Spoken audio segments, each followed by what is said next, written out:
সুপ্রিয় দর্শক, এই মুহূর্তের সবথেকে বড় খবর। দর্শক, এবার রাজ্যের ফাইল সরাসরি ছুঁড়ে ফেলে দিলেন সুপ্রিম কোর্টের বিচারপতি। দর্শক, রাজ্য সরকারের একাধিক দুর্নীতি ইস্যুতে একাধিক মামলা চলছে সুপ্রিম কোর্টে।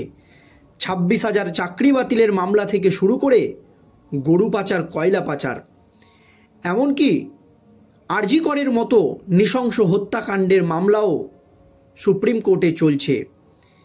এছাড়াও ওবিসি সার্টিফিকেট বাতিলের মামলাও সুপ্রিম কোর্টে দীর্ঘদিন ধরে ঝুলে রয়েছে। ওবিসি সার্টিফিকেট বাতিলের দাবি জানিয়ে কলকাতা হাইকোর্টে মামলা করেছিলেন একজন ব্যক্তি।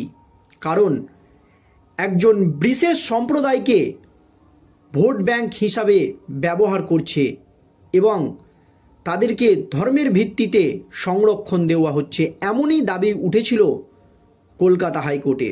তারপরই কলকাতা হাইকোর্টের একেবারে চরম পর্যবেক্ষণ যে ধর্মের ভিত্তিতে সংরক্ষণ দেওয়া যাবে না।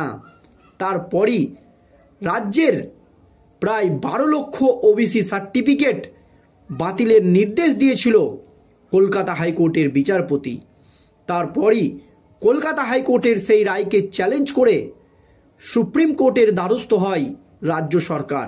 আর এই মামলাতেই একেবারে চরম পর্যবেক্ষণ সুপ্রিম কোর্টের বিচারপতির। রাজ্যের ফাইল একেবারে ছুঁড়ে ফেলে দিল সুপ্রিম কোর্টের বিচারপতিরা। ঠিক কী হয়েছে দর্শক দেখুন।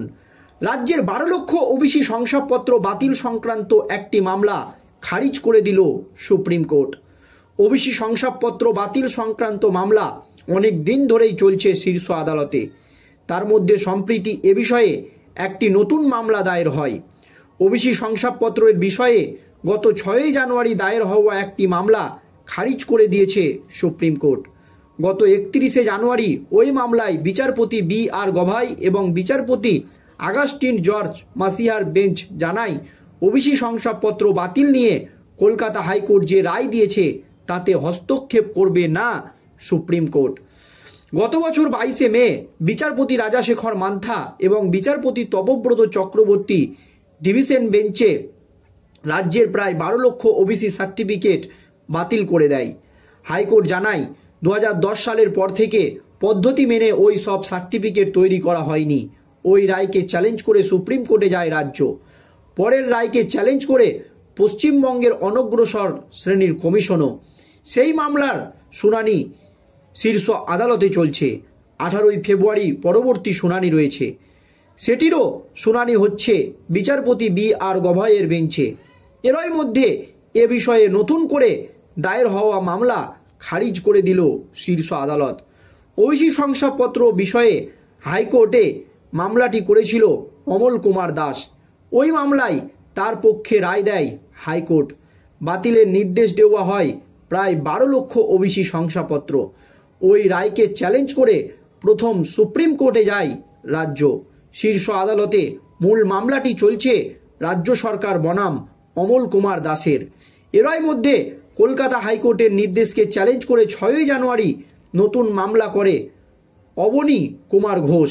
এই মামলাটিতে মোট 3টি বিবাদী পক্ষ রয়েছে: রাজ্য সরকার, পশ্চিমবঙ্গ অনগ্রসর শ্রেণী কমিশন এবং অমল কুমার দাস।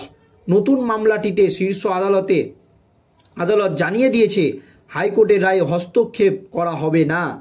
তার মামলাটি খারিজ করে দিয়েছে শীর্ষ আদালতের 2 বিচারপতির বেঞ্চ। 2 বিচারপতির বেঞ্চ এও জানিয়েছে যদি এই সংক্রান্ত কোনো আবেদন বিচারাধীন থাকে তবে তাও নিষ্পত্তি করা হলো। ওই অবস্থায় ওবিসি শংসাপত্র সংক্রান্ত মামলা রাজ্যের আবেদনের মূল মামলার ভবিষ্যৎ কী হবে তা নিয়ে সংশয় তৈরি হয়েছে অনেকের মনে। এটি নিয়ে আইনজীবী মহলে 2 রকম মত উঠে আসছে। আইনজীবীদের এক পক্ষের মতে ওই সংক্রান্ত অন্য আবেদন খারিজ হয়ে গিয়েছে, ফলে মূল মামলাটিও খারিজ হয়ে যেতে পারে। তা না হলে ওই আবেদনটি মূল মামলার সঙ্গে যুক্ত করার নির্দেশ দিত সুপ্রিম কোর্ট। যেমন এসএসসির 26,000 চাকরি বাতিল সংক্রান্ত মামলায় একাধিক আবেদন খারিজ না করে মূল মামলার সঙ্গে যুক্ত করেছে সুপ্রিম কোর্টের বিচারপতিরা। আবার অন্য পক্ষের আইনজীবীদের মতে যে আবেদনটি খারিজ হয়েছে তাতে বিবাদী পক্ষের কেউ উপস্থিত ছিলেন না। মূল মামলা যে খারিজ এমন কোনো নির্দেশ দেয়নি সুপ্রিম কোর্ট। মূল মামলার শুনানি অনেকখানি এগিয়ে গিয়েছে। সব পক্ষের আইনজীবীরা একে একে সওয়াল করেছেন, মাঝখানে মামলা খারিজ, এটি ধরে নেওয়া মুশকিল। ফলে এখনই এটি বলা সম্ভব নয় যে রাজ্যের মামলায় হাইকোর্টের রায় হস্তক্ষেপ করেনি সুপ্রিম কোর্ট। তাদের মতে ওবিসি শংসাপত্র বাতিল মামলা শেষ পর্যন্ত কি হবে তা 18ই ফেব্রুয়ারি বিচারপতি B.R. গভাইয়ের বেঞ্চে স্পষ্ট হতে পারে। এই আবহে হাইকোর্ট দুই মামলাকারীদের আইনজীবী সুদীপ্ত দাশগুপ্ত এবং বিক্রম বন্দ্যোপাধ্যায়ের মতে নতুন মামলাটি খারিজ হয়ে যাওয়ায় মূল মামলায় প্রভাব পড়তে পারে। তারা বলেন, রাজ্য সরকারের আবেদন করা মূল মামলায় অবশ্যই এটির প্রভাব পড়বে, কারণ একই ধরনের একটি মামলা খারিজ করে দিয়েছে সুপ্রিম কোর্ট।